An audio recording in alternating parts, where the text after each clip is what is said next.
Salut, moi c'est Somi. Pour ceux qui ne me connaissent pas, je donne des conférences sur l'histoire de la culture hip-hop.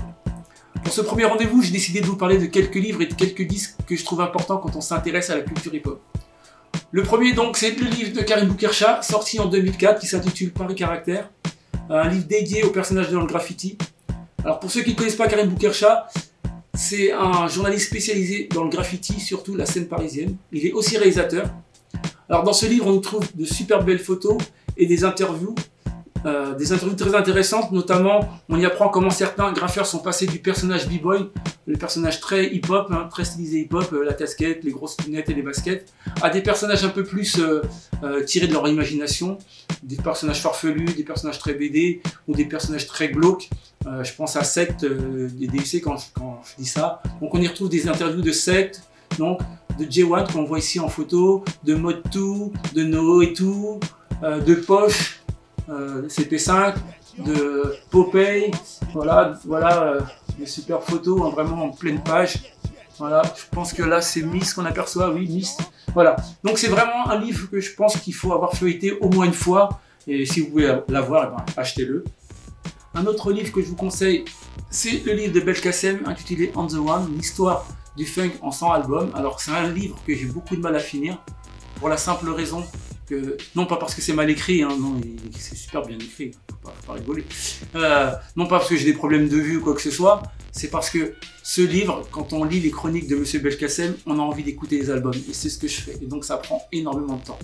Alors, pour les fans de rap, sachez que dans ce livre, il y a beaucoup d'albums qui ont été samplés, donc d'albums de funk qui ont été samplés par le rap.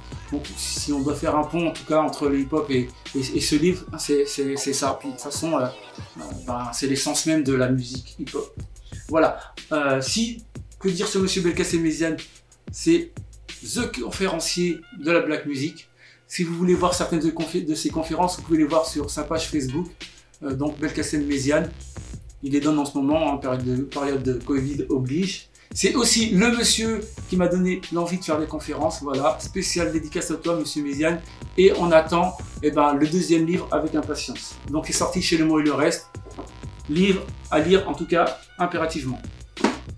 L'autre livre que j'ai choisi, c'est The Break de Jeannette Beckman, un livre, pour le coup, il n'y a pas beaucoup de choses à lire, c'est beaucoup des photos, donc Jeannette Beckman, c'est une jeune photographe dans les années 80 qui va se retrouver la photographe entre guillemets officielle des petits labels de rap naissant.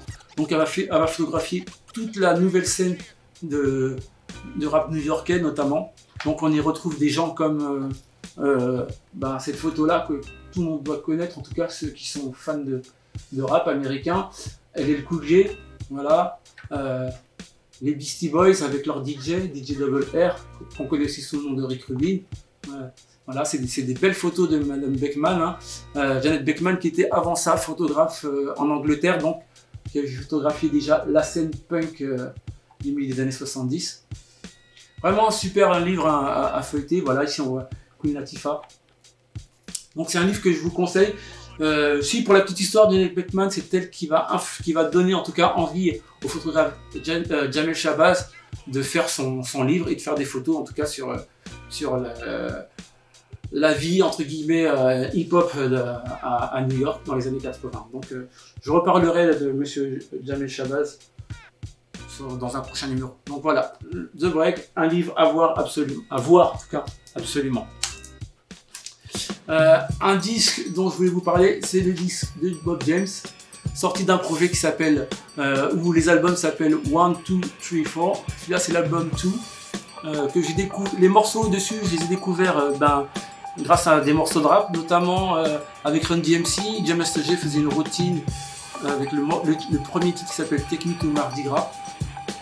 Le deuxième titre aussi, c'était un morceau qui tournait pas mal aussi dans les premières soirées d'hip hop au début des années 70. C'est le morceau Farandole qu'on retrouve aussi dans les battles de breakdance. Super break dessus. Donc voilà, c'est vraiment le disque qu'il faut écouter au moins une fois. Vous allez voir, vous allez tomber amoureux. Vous l'écoutez une fois, vous l'écouterez toujours. Dedans, pour ceux qui connaissent un peu le jazz, on y retrouve un grand guitariste comme Eric Gale, ou encore le flûtiste jazz Hubert Laws. Pour ceux qui me connaissent savent que Je suis un fan de flûte dans le jazz, voilà. Donc c'est sorti sur le label CTA. Vraiment, c'est le disque qu'il faut écouter, en tout cas une fois, absolument.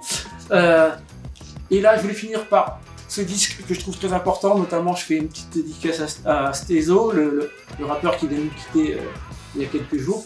Alors, c'est un album qui a été produit, non, je dirais mixé et gonflé par Paul C. Paul C, pour ceux qui ne connaissent pas, c'est c'est un personnage un personnage très important, en tout cas pour la scène hip-hop fin 80, début 90. C'est lui qui va tout apprendre à l'Arch Pro, notamment sur la manière, pour ceux qui connaissent l'Arch Pro, hein, sur la manière dont il utilise le sampler et comment on gonfle les sons.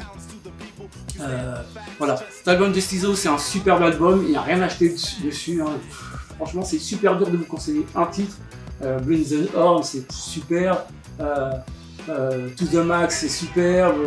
Freak the Funk, c'est super. C'est vraiment un super truc. Alors, Stezo, il a commencé comme danseur pour EPMD, un groupe de rap très important fin 80, début 90.